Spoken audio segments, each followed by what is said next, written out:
Welcome back. Today we'll be making lactose-free chocolate brownies. Step 1. I'm going to have my assistant cut 4 tablespoons of butter while I unwrap the other stick. In total, you want 3/4 cups of butter. You would then place it into a microwave-safe bowl. Once it's all in the microwave bowl, you're going to put it in the microwave. You're going to set this to, you want this to melt completely. So you're going to set it for 40 seconds, and then if not done, continue setting it for 5 to 10 second increments until fully melted. Now let's check on our butter. As we can see, it's not fully melted. So I'm going to put it back in for about 10 seconds. Now, while you do that, I want you to get your large mixing bowl along with a whisking tool. Today we'll be using a KitchenAid mixer. Get a 1 cup measuring tool, and you're going to get a 1 cup of white sugar. Make sure it's nice and level. And you're going to put it into the mixer. Step 2. Get a 3/4 cup of brown sugar. Make sure it's nice and level.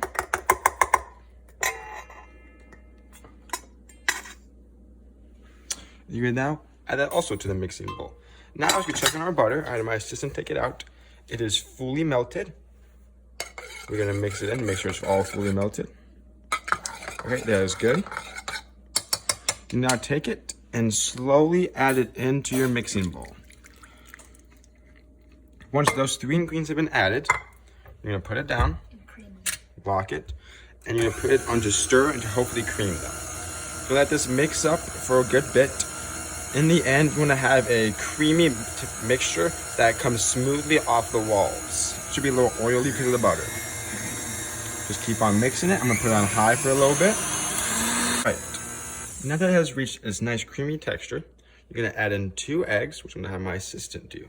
Also in this stage, you want to set your oven to bake at 350 degrees and start preheating it. Oh, it has been preheated at 350 degrees. You're going to add in the 2 eggs. You want to put this on a nice stir while it cooks. Once we have added the 2 eggs in, next you're going to gather a pure vanilla extract. You want 1 tablespoon, not tablespoon of vanilla extract.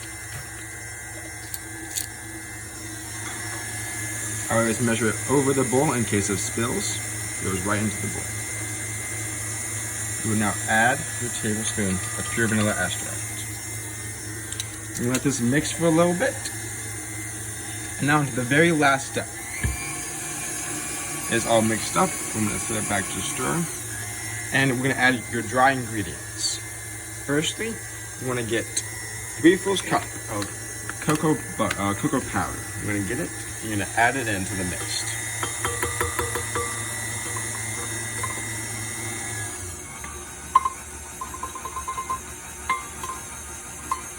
Once that's been added, we're going to let it mix up some more. Along with scraping the sides of it, just to make sure it all gets in there.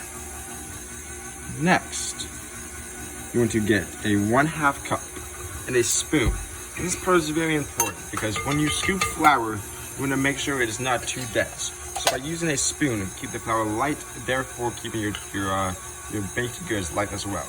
You get 1/2 cup of it. And then you want to get it and just level it out. You now also add that into the baking.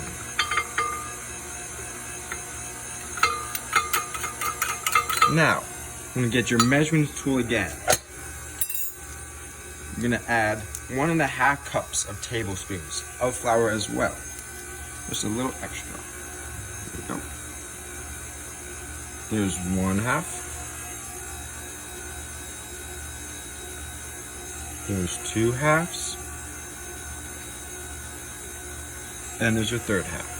We're gonna let that mix up. Now you're gonna put it on maybe about halfway, so about like a 5, and just let it keep on mixing for a little bit until it's fully mixed together.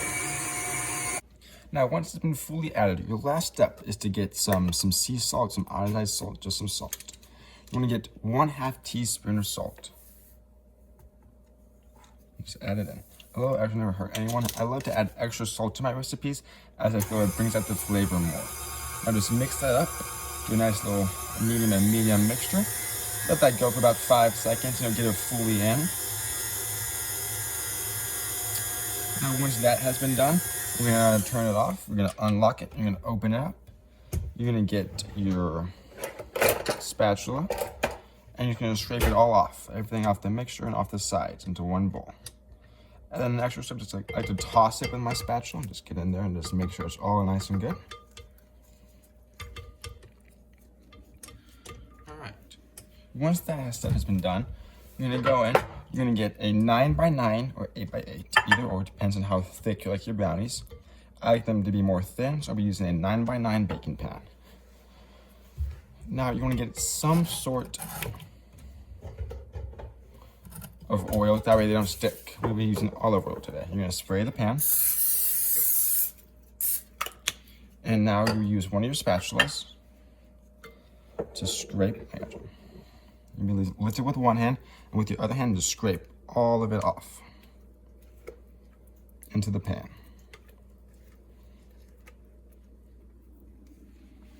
My assistant here finished scraping while I hold.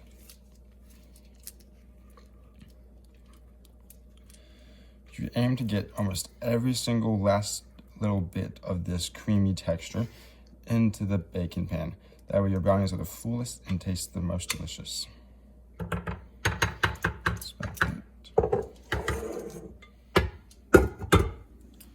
Now, while we wait for our oven to preheat, you're gonna bake these for about 30 minutes.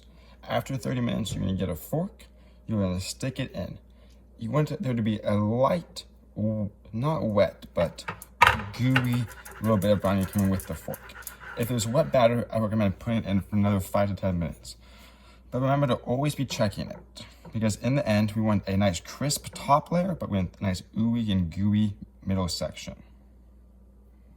All right. The timer is ended. Now let's check. So far, they look quite delicious and scrumptious. I'm gonna do the fork test.